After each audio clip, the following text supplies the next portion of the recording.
to this week's process video. For this week, I'm taking on a challenge. One of my top 3 scrapbookers and favorite people to follow is Shimelle Lane, and this year she started running a challenge on her blog.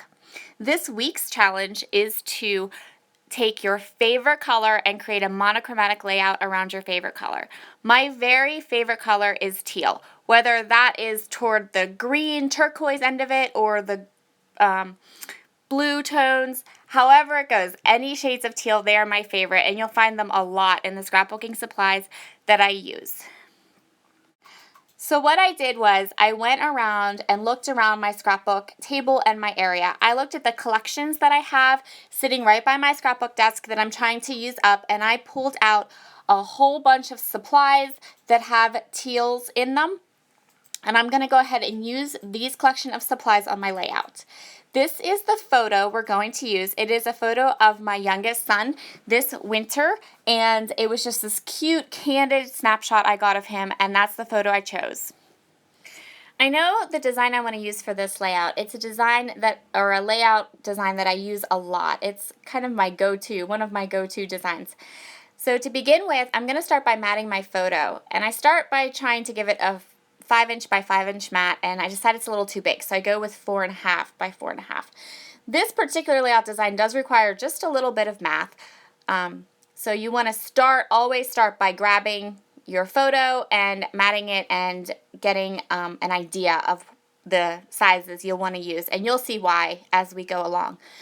So all of my edges and everything I'm going to use today will be inked with Peacock Feathers Distress ink. And I'm going to start by deciding where my photo is going to go and then build off of my photo. Once I decide where my photo is going to be and I place it onto my page, I'm going to start cutting blocks of different patterns of paper. So these blocks will be different widths and have different dimensions, but one of those dimensions will always be 4.5 because I'm going to create almost like a T-shape that's on its side. And here I am. I know I want that photo to be dead center on my page. So what I'm going to do is I'm going to use a ruler and I'm going to use my mat to kind of do some not very perfect measuring and figure out where that photo would be so that it is centered onto my cardstock. And the cardstock I'm using on this page has a little bit of a fun shimmer to it. It's My Mind's Eye cardstock, and the color is Polar Bear, and it has this lovely kind of like shimmery look to it. It's really, really pretty, and I really like My Mind's Eye cardstock. I have lots of it. I buy quite a bit of it, and it's really, really nice. So now I have my photo centered where I want it, and you'll see I'm going to grab some pattern paper. This particular pattern paper I'm cutting now is My Mind's Eye. It's the Jubilee collection, I believe. It's quite an older line, and the paper under my photo is Echo Park's Hello Winter paper. And so now you see I'm going to go ahead and start building out from my photograph. So I'm going to go ahead and place that there, and then I do different papers across. And now I'm going to work on the papers that are going to go up and down to create a line of pattern papers along the right side of my layout.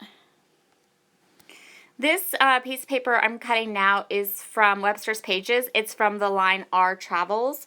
And the other papers that I'm using, a lot of them are from My Mind's Eye, that Jubilee. I think it's the Tangerine collection from the Jubilee, and some is Webster's Pages, Our Travels. I think that's it, and then the Echo Park Hello Winter papers. And that one is from Dear Lizzie, from her documentary line.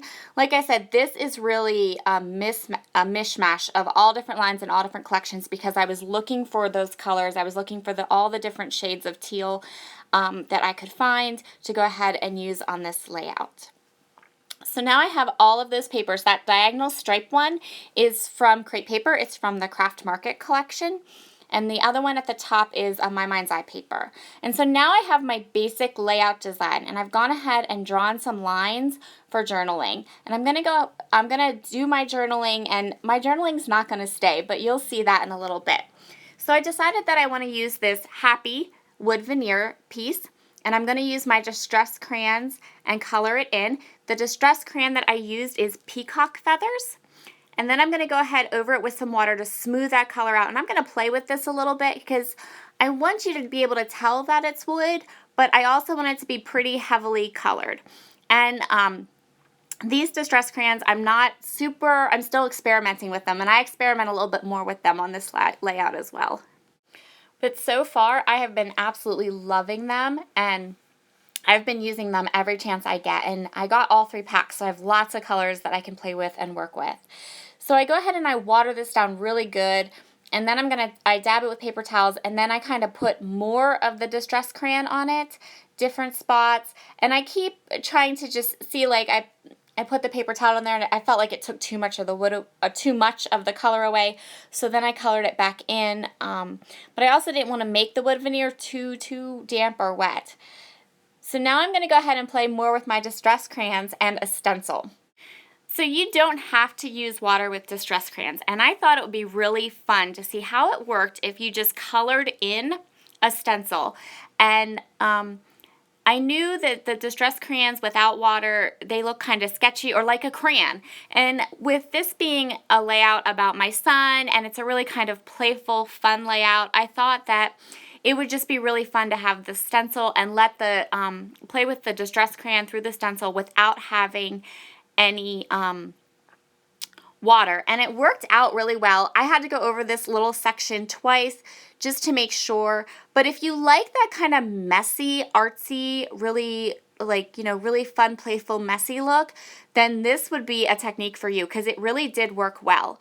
I will say that it took the crayons without water a long time to dry. So even a couple hours after I did the Distress crayons, that when you would run your finger over, like they would still kind of be a little wet. But I let them sit overnight, and it's not a wet that you're gonna smudge them. It's just they're a little bit sticky for a little while till they get good and dry.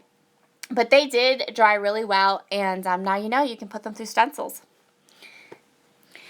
So the next thing I'm going to do is I'm going to work on my title and pull my letter stickers. So my title is going to be Up to Snow Good. And as I am putting these down, I know that I passed through most of it. I'm going to use a mixture of Shimelle Fitzgerald stickers and October Afternoon stickers. And here's where I decide I don't like my journaling. So these pictures are from the huge snowstorm Jonas that we had in January. And I have probably 4 or 5 different stories to tell about that snowstorm.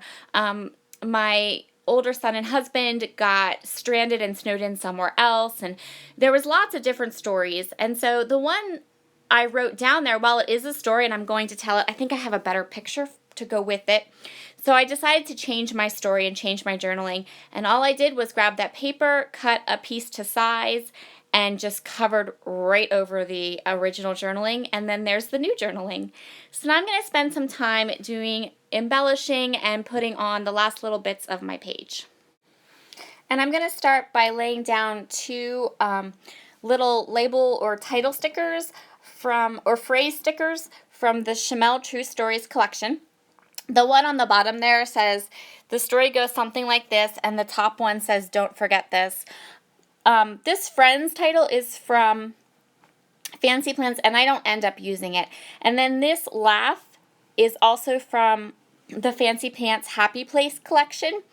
And that little coffee cup is from the Shimelle True Stories line as well. I also backed my wood veneer with some light colored paper so that you could see it and it read a little bit better. I thought it was a little hard to read on top of the polka dot paper. I'm going to go ahead and move that coffee cup and decide where I want to put it. And right up there, that's where it's going to stay. I think I just inked the edges, and that's about it. So I'm going to go and grab my Tim Holtz Snowflake Punch, which I love. I think it was probably the best, one of the very best product investments I've made or bought in a long time. I'm going to punch a whole bunch of snowflakes out of the different patterns that I used. I'm not going to add any new patterns, but I'm going to make sure that the patterns that the snowflakes are punched in aren't the patterns that they're on top of. And I grabbed some little pieces from my stash that I wanted to use, some little bits and sparkles, and there are all of our snowflakes ready to go. The next thing I'm going to do is grab these little little tiny word stickers from the Fancy Pants Happy Place collection. And the three that I chose say Fun Times, This Pick, and All Cute. And I love that because that photo is of our dog trying to steal my son's glove, and he did that for hours. They played in the snow for hours with the dog stealing my son's glove. This flare is going to give me the worst time. I think I move it to every square inch of this paper. I move this flare around so much. I had such a hard time. So if you ever look at any of my videos and think, wow, she knows just where she's going to put her embellishments, I left this in here because I thought, no, you can see me put this flare everywhere on this page. And then I kind of stop because I don't know where to put it. And I move on to something else. I'm going to go ahead and so I grabbed from my stash silver sequins, from Close to My Heart adhesive sequins. I grabbed some clear epoxy bubbles, they're called. They're also from Close to My Heart, and bitty sprinkles from Close to My Heart. I think Close to My Heart has some of the very best tiny little embellishments for sprinkling around, and those are some of my favorite things, are tiny little embellishments. Now I'm going to play with the flare again. So I'm just trying to find a spot that it works. I really, really want to use it. I love it. I think you have the big coffee cup embellishment and you have the big wood veneer happy, and I thought one more kind of big embellishment to try to, create like an embellishment triangle would be really pretty and nice and kind of give everything balance. I just can't figure out where I want it to go. So I'm going to go ahead and I'm going to just keep playing with this flare. I really did leave this in here just for you guys because I wanted you to see how much sometimes I struggle, and I know a lot of people struggle with kind of putting the finishing touches on layouts. So this way you don't feel like it's just you. I have the same little problems. So I ended up moving stuff around and deciding that it was going to go right there with my title because I figured it drew attention to the title and it kind of just nestled in there really well, and I really like when I can find a spot and really get things nestled in good. The last little things I'm going to do here is I'm going to put some Heidi Swapp Color Shine. The color I'm going to use is Peacock, and I cover my picture. I always cover my picture because inevitably if I don't cover my picture, I end up putting the color shine exactly where I don't want it, which is usually like on somebody's face. So I went ahead and covered my photo before I do my Heidi Swapp Color Shine. And I guess I have one more thing. So the entire time I'm doing this color shine, I'm looking at my stencil. Now I think those arrows would look fine just the way they are, but I like more kind of contained areas, I guess would be the word. It's just a personality or a personal preference maybe.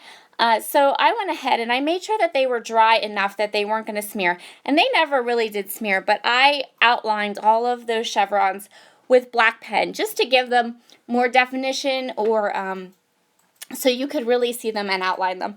And I think it turned out nice. I like that better.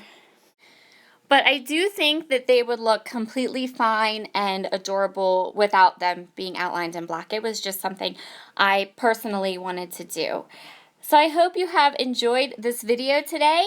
Please leave a comment below if you have any comments, like, or subscribe, and we will see you later. Bye!